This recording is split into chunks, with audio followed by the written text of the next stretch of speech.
Welcome back to Overtime here on WOTM. Mark, we'll stay in Major League Baseball, and one of the things that we'll talk about here is just the first month of the season. Major League Baseball opened up April 1st. Here we are exactly 3 weeks later, right around 3 weeks later, and we're in a situation now with a lot of teams and a lot of players that we might have expected coming off the shortened season last year to come off strong this year haven't necessarily done so. And some of the players that we didn't expect to have a monster season or a monster start to the season are doing so in these first 3 weeks. What are some of your takeaways here? I think when I look at the leaders, I'm looking at them the last couple of days, and I'm saying, I don't know who any of these guys are. Right. And I'm looking at guys that are hitting over 300 or leading their team in specific categories. And not only are they guys I don't recognize, but they're guys that have been around for a couple of years. These guys aren't rookies and are not in their second year. I mean, maybe only one or two of them are, but these are players that have been around for a little while and are just getting off to hot starts, or they figured something out over the last couple of years. I don't know. And to me, it's a testament so far how irregular things are so far this season. Exactly. And you mentioned it with Tim Kurkjian kind of saying that, and it really hints to some of the names that we'll see. Let's check these out as far as guys, and we don't want to have any disrespect. The title's not a disrespectful question, who are these guys? But it's a question that we did have a little earlier going into the year because, as you said, these aren't necessarily household names as it relates to the teams overall. But some of these guys are just putting up unbelievable numbers to start the season off. It's like if you ever saw that movie Major League, when they bring in all these scrubs and then the guys are looking at the roster. Who are these guys? That's kind of what I was thinking of when I was looking at these stats. You have Gerhard Walsh. Walsh is a guy who's in his late 20s, has been around for a couple of years. He's got more RBIs right now than Mike Trout. Jazz shows him he's the only rookie here. He was rookie last year, but he wasn't a guy that was drafted. They got him as an international free agent. And he only had like a 780 OPS in the minor leagues. Tyler Naquin never had more than 14 home runs and 43 RBIs in any of his previous 6 seasons. Got 6 home runs, 16 RBIs, and now never had an OPS over 750. Mark Canha, this guy's in his 30s, never scored more than 80 runs in a year, had a lot to do with Oakland coming back again today as the A's have now won 11 straight games, completely different from their first 8 games compared to the last 11 games. Jake Cronenworth, he's got 1 less hit than Fernando Tatis and Manny Machado combined. Wow. And this was a guy, a young guy, but he's second year, but he's 27. Again, not a young rookie. Joey Wendell will be 31 on April 26th, I believe. 21 hits, 15 runs, never had more than 60 runs in a Major League season, never had more than 100 games in a Major League season.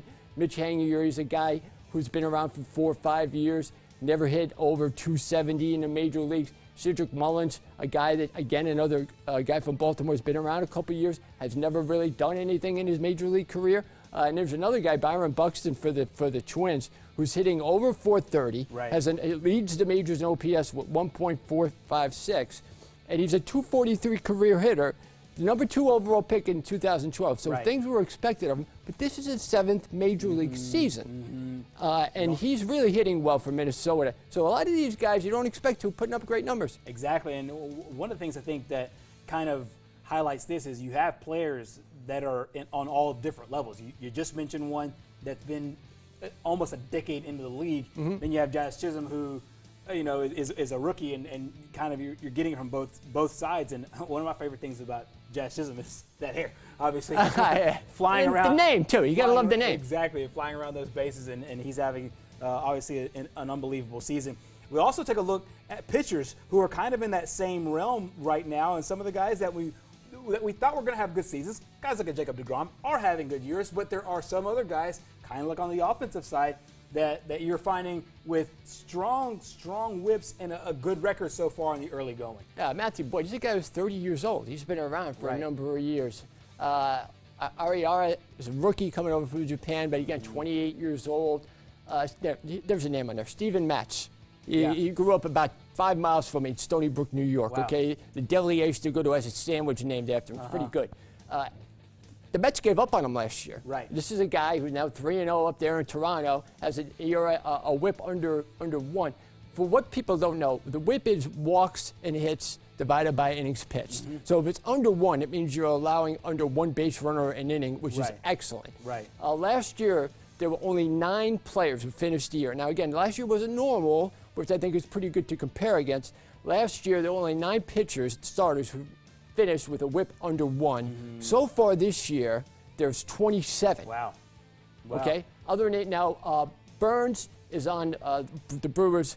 He has a teammate on the same, Brandon Woodworth on Milwaukee. The only pair of starters that are both have a WHIP under 1.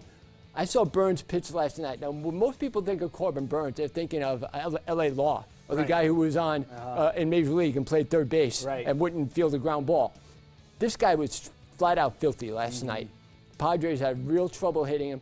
He has a cutter that's about 97 miles an hour. I've never seen anybody with a cutter that moves down as fast as it does. And it all is because on a 4-seam fastball, he holds the ball a little bit lower on the seams. Doesn't hold it directly on the seams. He said it's made all the difference. Nobody can hit him. Brandon Woodruff's the guy who's going to be 29, a career guy who started in the bullpen, now is a starter. Both those guys give Milwaukee a shot when you have them at the head of your rotation. So, again, it just speaks to, if you're worried about your team not hitting, this is a good reason why some of those guys aren't hitting. Pitchers you've never heard of dominating so far. Yeah, exactly. And it kind of saw that same thing in college baseball. Baseball was obviously one of the first sports that was shut down last year, and one of the things that ended up taking away from that is you didn't get the same kind of hitting at the same level, the same quality. But as you mentioned, at the same time too, I think it's also great pitching along with it. Don't think it's just bad hitting. I also think it's great pitching. Musgrove's on there, a guy that you've highlighted before. Already made history earlier this year, throwing the first no-hitter in Padres history. Last thing we want to look at here is some current streaks in Major League Baseball.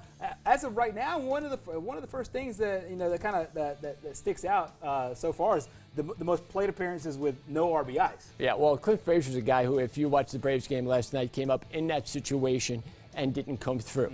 Also going into last night, Josh Naylor of the Indians had 100 plate appearances without driving a run. Finally did it last night. Martin Maldonado just got a 3-year extension this year. He hasn't had an RBI in 45 plate appearances.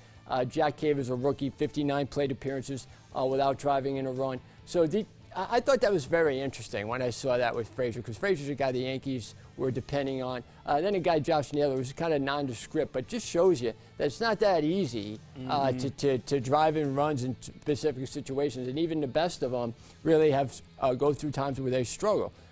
So I just think that there's so many irregularities so far this season. The Oakland A's, you can look at them so far. They started off 1-7, had an ERA over 7 their first 8 games. Now in the last 11 games, 11-game winning streak, they won today, scoring 3 runs in the bottom of the 10th inning to come back thanks to 2 errors by the Twins. They're scoring over 6 runs per game in their last 11 games, and their ERA is down to 2.91. Totally different than the first 8 games of the year. Just speaks to the craziness. Exactly. And we'll see if things start to level out. Baseball is one of those sports that usually does. But, you know, this year things have been different, and we've had, kind of crazy things that happen in the NFL. You had the Tampa Bay Buccaneers who were not very good early, lost to teams like the Bears and whatnot, found their groove late in the year. You have teams in the NBA. The Lakers got off to a great start. They're kind of slipping around a little bit. Laying in the weeds right now. Right, and they could make a run. So professional sports, the Knicks have been nothing since I was a teenager. How about your boys? R.J. Barrett doing really well for them as well. So I think pro sports has a way of kind of balancing itself out. And this year being 162 instead of the shortened season, I think we'll be able to see that as the spring and summer move along. But some great interesting storylines there from Mark over the first 20 days of the Major League Baseball season. Well, coming up next here on Overtime, it is playoff time in football in the state of Alabama. Jacksonville State getting ready to line it up round 1 of the FCS playoffs. We'll talk about it coming up next.